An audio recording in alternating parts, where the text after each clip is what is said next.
Mitchell Starc हर्षित राणा को एक warning दिए थे, जिसके बाद यशस्वी जायसवाल स्टार्क को एक ब्रूटल रिप्लाई दिए एंड केएल राहुल और बुमराह हिस्टोरिक माइलस्टोन्स को अचीव किए। यस गाइस, बीजीटी का फर्स्ट टेस्ट का डे 2 कंप्लीटली इंडिया का था, क्योंकि at the stumps of day 2 India are leading by 218 runs. लेकिन भाई ये डे के स्टार्टिंग में एक फ्रस्ट्रेटिंग पार्टनरशिप जरूर डेवलप हो गया था between Mitchell Starc and Hazlewood. भाई मिचेल स्टार्क तो 100+ डिलीवरीज फेस कर लिए थे, which is the highest by any batter in the first innings, and वो ऑस्ट्रेलिया के हाईएस्ट रन स्कोरर भी बन गए। लेकिन eventually they were bowled out for 104 and India 46 का लीड ले लिए थे फर्स्ट इनिंग्स में। Major credit going to Bumrah, जिन्होंने फाइफर उठाया and now he holds the record for most test fifers for Indian bowlers in SENA countries. वो कपिल देव के 7 फाइफर्स को मैच कर लिए। बट देन इंडिया का सेकंड इनिंग स्टार्ट हुआ एंड दोनों ही ओपनर्स ने धमाल मचा दिया। भाई क्या ही मास्टर क्लास उन्होंने प्रेजेंट किया, एकदम क्लासिक टेस्ट बैटिंग वो लोग किए। ऐसा भी नहीं कि बहुत एग्रेसिव या फिर बहुत स्लो, दोनों ही 123 बॉल्स 50 एंड 124 बॉल्स 50 बनाए, जिसके वजह से they created a record for the longest opener partnership for India in SENA tests. And also last 20 years में they became the first ever Indian opening pair जो कि ऑस्ट्रेलिया में एक टेस्ट मैच के दौरान 100+ पार्टनरशिप कंप्लीट किए। And KL Rahul का ये अमेजिंग स्टैट भी आप लोग देख लो यार, कि सिंस 2011 जब भी सेना टेस्ट मैचेस में इंडिया का ओपनिंग पार्टनरशिप 100+ रन रहा है, उसमें केएल राहुल इन्वॉल्व रहे। वो लॉर्ड्स वाला partnership with Rohit Sharma, then Centurion वाला partnership with Mayank Agarwal and अब पर्थ वाला पार्टनरशिप विद यशस्वी जायसवाल। और इसी चीज के लिए उनको अप्रिशिएट करते हुए मैथ्यू हेडन भी कहे कि केएल राहुल जिस टाइप का टैलेंट पोजेस करते हैं, उनका test average should be more than 60। लेकिन खाली केएल राहुल ही नहीं, यशस्वी जायसवाल ने भी बहुत ही भयंकर बैटिंग किया।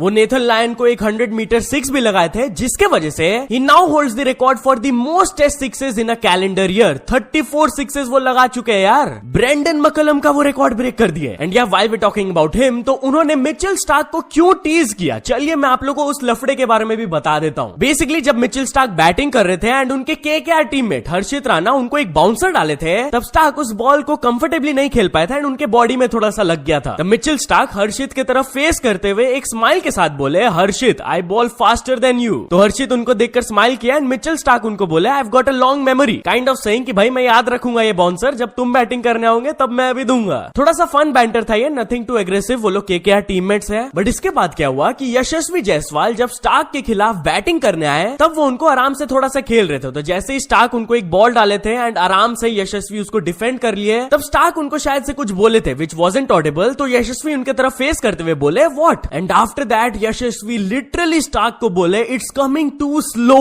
भाई सीरियसली यार, ओपनली उन्होंने टीज कर दिया उनको and Starc couldn't do nothing, वो बस स्माइल करके चल गए। बट जायसवाल का एक और मोमेंट वायरल जा रहा है जहां पर वो लैबुशेन को भी टीज किए थे। बेसिकली उन्होंने एक बॉल को डिफेंड किया था एंड वो दौड़ने की सोच रहे थे, but he couldn't run. Labuschagne ball को पकड़ लिए थे, बट गेस व्हाट, वो लैबुशेन को टीज कर रहे थे दिखाते हुए, देखो मैं लाइन से बाहर हूं, बॉल फेंक के दिखाओ। वो बार बार अपना पैर ऐसे उठा रहे थे बट लाइन के अंदर नहीं जा रहे थे। तो लैबुशेन भी बॉल फेंकने की एक्टिंग कर रहे थे, वो भी फेंके नहीं। तो ये वाला बैंटर मोमेंट भी वायरल जा रहा है। But yeah these things aside, KL Rahul and Yashasvi Jaiswal अपने बैटिंग के थ्रू इंडिया को एक डोमिनेटिंग पोजीशन में डाल दिए हैं। एंड इस चीज को अप्रिशिएट किए विराट कोहली भी। जैसे ही डे खत्म हुआ एंड वो लोग जा रहे थे वापस पवेलियन, तो विराट कोहली बाहर आकर उनके लिए क्लैप कर रहे थे, उनको अप्रिशिएट कर रहे थे। सो या गाइस, डे 2 से आपका कौन सा फेवरेट मोमेंट था मेरे को जरूर बताना।